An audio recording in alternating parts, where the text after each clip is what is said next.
Hello, everyone, and welcome to our panel discussion on civic engagement requirements at institutions. I'm joined today by two panelists who are involved in civic engagement at their institutions and whose institutions have these types of civic engagement requirements. They are on our panel today, Megan Goldberg, Assistant Professor of Politics at Cornell College, and Cadence Wilsey, Assistant Professor of Political Science at the College of New Jersey. I'm William Obrochta, Assistant Professor of Political Science at Texas Lutheran University and the Director of Professional Development for the APSA Civic Engagement section. Kind of the goal for today's panel is to explore what some of these institutional requirements look like. Most of our members aren't at institutions that have civic engagement experiences that are required, but we want to explore what these requirements might be so that then we can extract some ideas for faculty at all types of institutions to think about considering requirements, modifying their own courses, or even going all the way and proposing adopting such requirements. So I thought a good way to start off would be to think about the scope of different possibilities and different requirements at different institutions and talk a little bit about what the history of these requirements were, how they developed, and what some of their goals are. So each institution is, of course, different. So I wondered, Cadence, if you could give us a little bit of a background on what the College of New Jersey is doing in terms of civic engagement initiatives. Sure, and thank you for that introduction. So the College of New Jersey is a selective public liberal arts college and has sort of scaffolded community engaged and civic engagement learning throughout the curriculum. So all students start out with a first year experience requirement for graduation. They have a service learning seminar, and they participate in issue-based community engaged learning days. So these are days sort of outside of regular classroom activities where they're working on a specific project in the fall of their first years. So for most students who aren't transfers, this is their first introduction to the college and introduction to liberal arts education. We also, in addition to this, have a civic responsibilities / social justice, it went through a rebrand, course requirement. So students on top of this community engaged learning experience in their freshman year, at some point have to satisfy that requirement outside of their major. So that's sort of the institutional class structure. There's also a lot of supports throughout the student's experience. So we have an organization called TCNJ Votes that does a lot of get out the vote activity around elections, state, local, and national. That was established in 2004, which is also around the time of this institutionalization of the first year learning experience.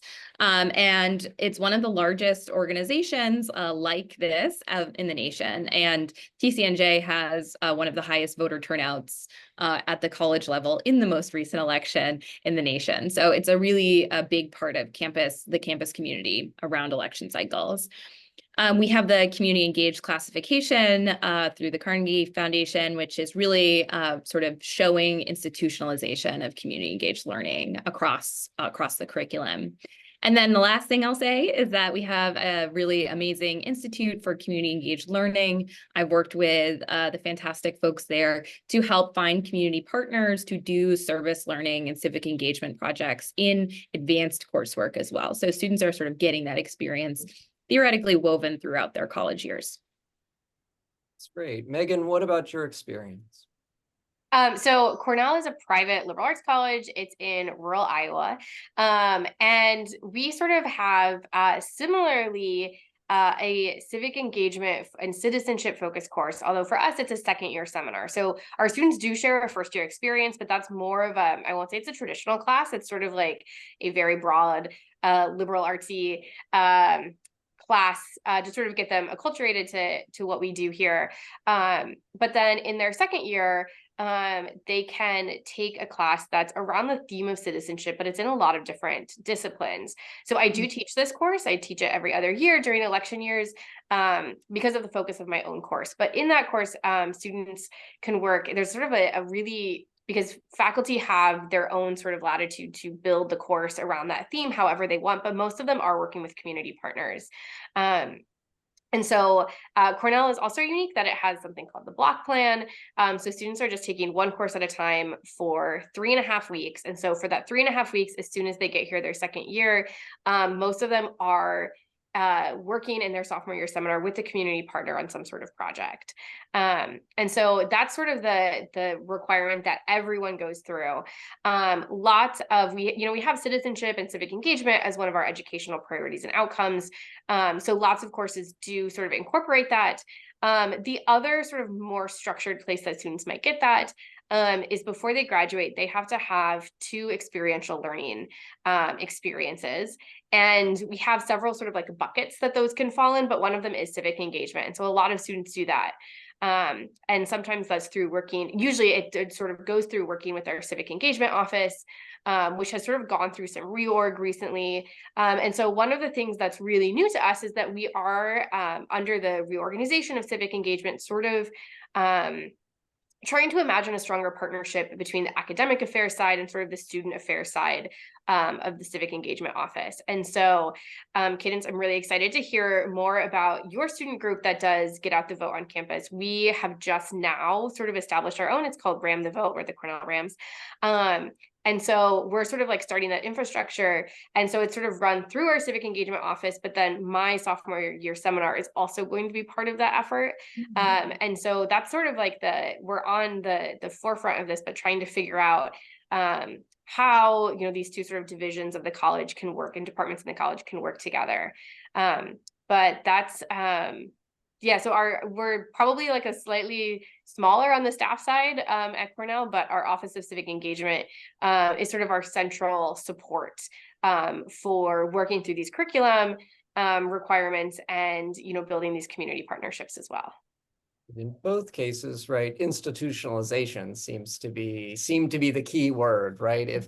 If we set up a scaffolded system where students are coming in, they're already being exposed to this kind of brand or identity as civic engagement, community engaged learning as an important component of being at the institution, then that might enable them to see some of the benefits and then follow those through. So it's not just something that's a one and done, oh, I saw that, and now I don't see it again. At least that seemed to be a common thread. So I wonder then, like, what are the narratives? What are students saying about this experience? Is it a selling point for them, or does some of them come in and they're like, what is this? This isn't something I expected. And if the latter thing, like, how do we have that conversation with them about the relevance or the importance of this requirement as it fits in with other things they might be learning? And Cadence, I don't know if you want to take this first.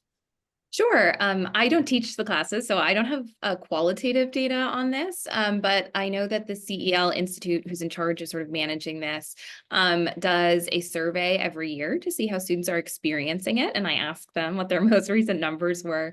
And they told me that 93% of students surveyed, so of the freshman class that responded to the survey, agreed or strongly agreed that it was a valuable experience overall. So I think students understand the importance, and it feels natural, like part of their first year experience and as an introduction to the college. And overall, right, it's a positive experience for them. I certainly sort of anecdotally can say that the political science students I work with right off the bat know that this is important, and are creating proactive partnerships through like affiliated organizations and sort of student advocacy in the community, and most of them do internships. And so for most students in political science, at least, this feels like a natural beginning to a career in public service and engagement in public service and civic capacity. And I think for the college overall, it's a very positive experience for students. Megan? So yeah, I think to pick up on that thread, political science students are typically like the ones you don't have to convince that this is really important. They're sort of like jumping in with 2 feet. I will say one of the really valuable experiences, I think, of the way our second year seminar, which is the one focused on civic engagement, one of the strengths of it is that it does occur in all of these different disciplines. And so I think one strength is that students can sort of pick, they can go into a course in their own discipline, their own intended major. And really what the faculty are trying to do is model, what does it mean to be sort of a good citizen of the world, if this is your area of expertise, or what does it mean to be sort of a good citizen of your discipline or in this area of work. And so that has produced, I think, really it sort of opens students' eyes, I think, to civic engagement doesn't just mean engaging in sort of this like traditional like civics education. And so they get to work with community partners on issues, even if there's sort of students think they're not political, there are probably issues they really care about deeply. And so this has been really great for particularly sometimes like our STEM students who see this as sort of outside of their discipline. We have an engineering second year seminar that talks about, you know, maybe the ethics of AI or the ethics of certain types of design choices. And that's been really important, but also the way in which like technology interacts with policy. And it's also produced, you know, I've seen then further collaborations in sort of upper level courses where, you know, our geology department has brought in candidates who I had sort of in my class to talk about what's going on locally. But then, of course, like, in Iowa, there's a lot of issues right now that involve geology. And so that was really important for students to sort of see that just because they're not a politics major doesn't mean that this doesn't include them. In my own course, which is much more traditionally focused on like get out the vote efforts, my students who are sort of like skeptical that this wasn't necessarily their first choice of a course, because not all students get into their first choice, and so they end up in my class. One of the things that sort of I've heard over and over from students is that if you can start to introduce them to sort of the actual people who are working at the local level or at the state level in politics, that they can usually find something for them, like that they're interested in, that piques their interest. And so in my course, you know, I brought in like county supervisors, and we happen to be in a situation where we have a couple county supervisors who are in like the early 30s, and we had 2 state legislators come in who are in their 20s. And that sort of like engagement and opportunity to interact with them we sort of tried to stay away from panel discussions, no shade to panel discussions right now, but for college students, it was really good to just like have lunch with them and have sort of a casual conversation. And so I think that even the students who are more skeptical, once you give them a chance to wade into it, especially it involves their own community or the state, it can be really a powerful experience for them, and they're persuaded by the end that this was a good idea. Yeah, I think that is an interesting point in terms of thinking about a lot of times the focus is on our majors, right? Versus predominantly I teach non-majors, and being in Texas, all Texas teachers or future teachers are required to take American politics and a number of our political science courses. And that's regardless of whether you're a kinesiology major or you're a business major or whatever type of teacher you want to be. And as Megan, you were saying, the introducing civic engagement in that context gives the students something to say, okay, I see how that's relevant. This problem or this political issue is relevant to the career that I'm interested in, A. And then B, as you also said, bring them to that city council meeting and see that in Seguin, if you go and call the mayor on the phone, which you can, that you can actually make some difference at that level on an issue that you care about. And so that can help address some of those initial reluctances that students might have related to this issue. One thing I guess I wanted to kind of expand on this question is whether these requirements are putting in place barriers for students in terms of access, right? We're traditionally a first generation home for students, and most of them are working at least one job, this type of thing. And so there's often a conversation about like, well, this is in a class versus this is some other requirement that's being put in place. And I wondered if that came up in y'all's requirements, that this is like sort of some of these experiences are classes and some of them aren't, and how you sell those non-class experiences. Cadence, I don't know if you had thoughts about this. Yeah, that's a really great question. I think, you know, as demographic changes in the Northeast occur, right, colleges are going to be looking at sort of more non-traditional students who might not be able to sort of live on campus and do the traditional 4-year experience. So TCNJ is thinking about that quite a bit in sort of shifting our graduation requirements to make it a lighter burden. I doubt that they will get rid of the community engagement 1st-year experience just because it's like really central to our mission.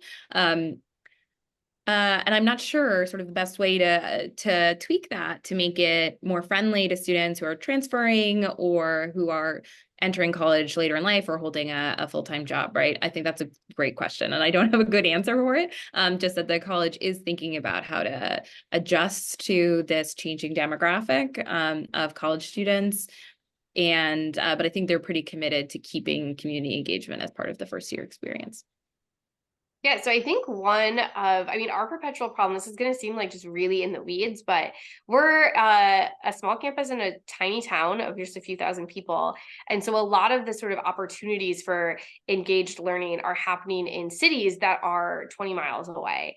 And so for most of our students, like they are hopping over, it's Cedar Rapids and Iowa City, and they're hopping over to those cities all the time. But we do have increasingly students who don't have cars on campus.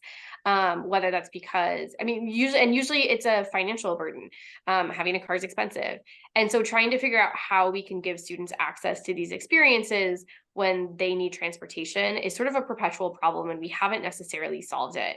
But one thing I think that when we think about sort of the experiential learning part is trying to make sure that students do have could fulfill the requirements through sort of like regular coursework or through activities that can be done on campus, and really working closely. And one benefit we have at a small college is that we don't have a ton of advisees.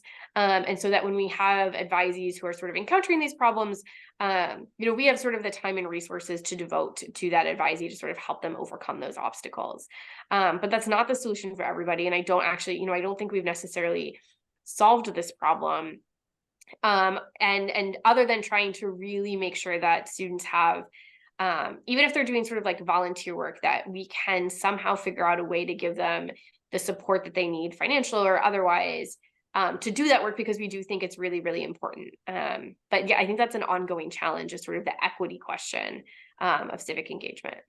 Well, and one way, and this I think goes to the next question, is one way to think about that is how much can I build into a course, right? In course time, when you're in class, what types of civic engagement experiences are possible as part of that course that you can, as you both were talking about, can do on campus, et cetera. So there are a number of courses. I mean, American politics intro is certainly one, but there are a number of courses that lend themselves to including civic engagement traditionally in the political science curriculum.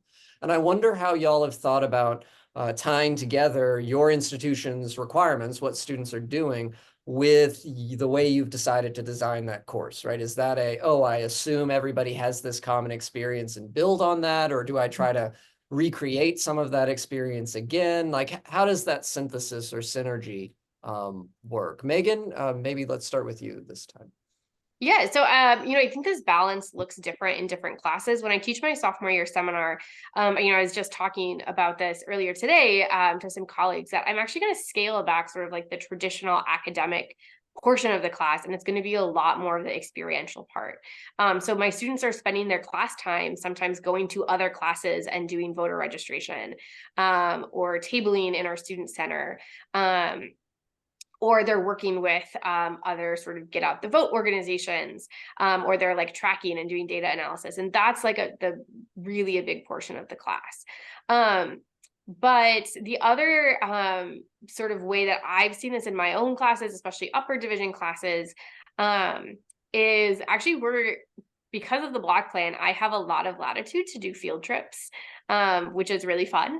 And so we have the ability to, like, the state capitol is 2 hours away, but we can hop over there for a night or two during the block and spend the day with our state legislators, and with lobbying groups, and sort of get that firsthand experience. So, I mean, that's been really cool, but it does sort of, you have to sort of balance, like, that experience is great, but then we also have like course material that I want to get through. But I found that students are so much more excited to talk about sort of like the traditional stuff that we normally do in class when they can talk about what they saw at the state capitol, and that they also just care a lot more about it, thinking about then what they could do later. We talk a lot in a lot of my classes. I don't know if either of you have read Eitan Hirsch's Politics is for Power book, but I assign one chapter of that at the end of my introduction class when we talk about democracy. And then it's like, okay, but what can you do? And so, sort of thinking about taking lessons away for themselves as how to engage as citizens has been really, that's been like the most exciting part of some of those classes, I think. Yeah, Cadence, what about you? that's fantastic to sort of also build on what you were saying. We are very luckily like 15 minutes away from the state capitol, and we have a bus stop that drops the students off there from campus. So we don't have those same transportational challenges. And so almost all of our majors do an internship at the city, for the city or the state at some point. We have mentorship programs. And so it's actually quite well supported in the major, and those internships are paid. So from an equity perspective, there's really no barriers to entry. They're generally paid better than an entry-level job. And so it's quite easy to embed real life experiences like I was talking about into the class. So basically every semester, or at least every year, we have a trip where we go to the state capitol with the students, and they get dressed up and go on a tour and meet legislators.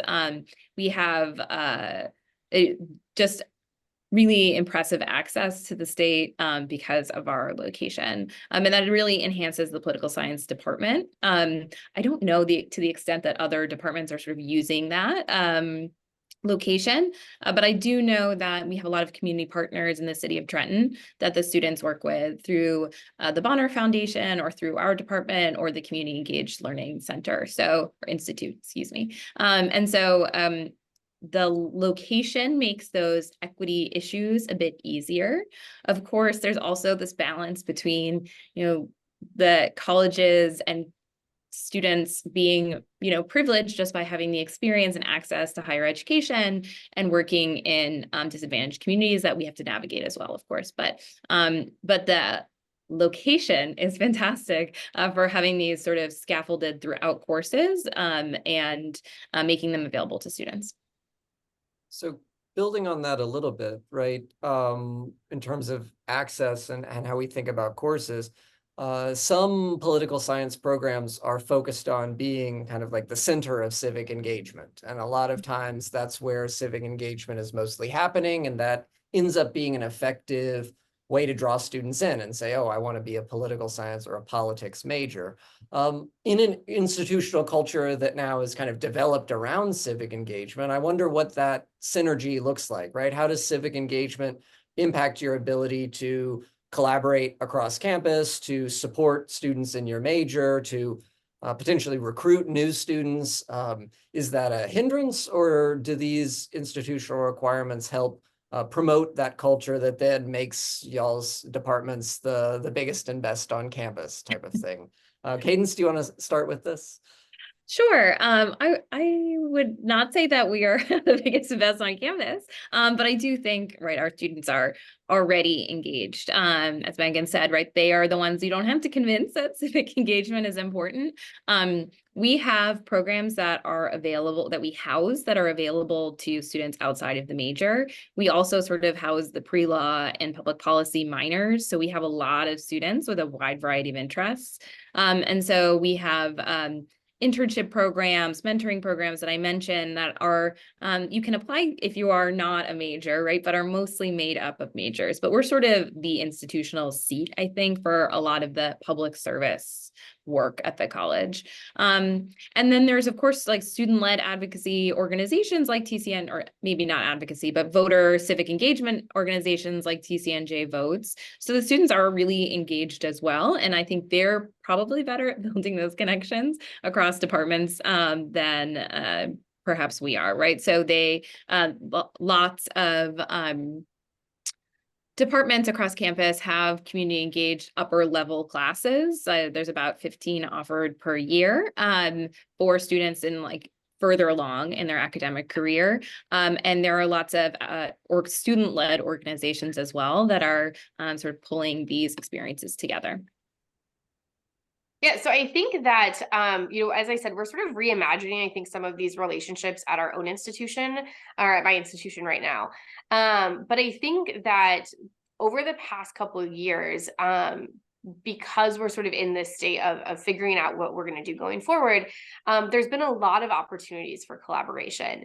Our second year seminar is actually like, I think one of the best examples of that. All of the faculty who teach it, where there's about 20 of us, we come together for a week in the summer, and we have some time to plan our own courses, but we also all work together and sort of think about like what unifies our courses. And we purposefully were really encouraged to have sort of like events together. And so you get these like really interesting collaborations where we had 3 different, a philosophy class, a sociology class, and a statistics course, all working on problems with housing and different organizations that have to do with housing. And so they did some events together, whether that was a guest speaker, or like the stats class sort of like consulting with the philosophy class. And I think that was just like a really wonderful sort of holistic way for them all to learn about this problem. And for myself, it's been really great. I mean, like I said, I had a joint class with a geology class. Like I just wouldn't have imagined necessarily like that was going to be in my future, of hosting like a joint thing with the geology. And then it's also been just really wonderful, I think, building collaborations with the community. I think it's really important. I mean, for us as like a liberal arts college in a small town, it's really like the faculty are really part of that relationship building. It's not just the administration, with the community. And so sending students to work for the city council as interns or for the mayor. We've had like some students who shadow sort of like the town like legal consults, who, because they're like pre-law and politics, like these are like, this is a way, you know, being a public lawyer is sort of like a career path. And so they've been really, that's been like really great to establish those relationships. And through that work, you know, I've also been asked to give sort of like public lectures at just our community center, or to other groups. And I don't think that would have happened if I wasn't already working in this space. And then my final note, I think, is that as other institutions have started to embed these requirements in their curriculum or emphasize them, there have been really great opportunities, at least we're in the ACM, within the ACM, to collaborate across institutions. And so that was, you know, this fall, I got to be part of just a bunch of like faculty and staff who are involved in civic engagement, coming together for a weekend to sort of talk about what our institutions are doing, what our courses look like. And it's just like, it's so fruitful to hear what other people are doing, to get ideas for your own coursework too. So while we started this the session talking about requirements, right, I think the main theme to wrap kind of this this panel up has been that even though there are requirements, there are other opportunities as well. If you're at an institution without such requirements, that civic engagement can provide, engaging in those activities, having those conversations with colleagues, all those types of things. Civic engagement can provide that background that then enables a lot of nice collaborations to form that could, you know, eventually lead maybe to requirements or maybe not, but help institutionalize and provide this institutionalization regardless of whether that requirement exactly exists. So I think that message for a lot of the participants watching the panel is one of hope and excitement, right? Even if your institution doesn't have all of that going on, you can still take some of what we've thought about today and go forward with some steps to go meet the other faculty across your campus and to use that as a way to get more engaged in the community. So I want to thank you both very much for participating and giving your feedback from both of these institutional perspectives. Be on the lookout for another panel where we're going to talk about civic engagement and where it kind of fits within this institutional space, if that's a thing that's the responsibility of higher education or the responsibility in collaboration with others. So that'll be another panel that will be coming soon. But for now, thank you all so much for joining us.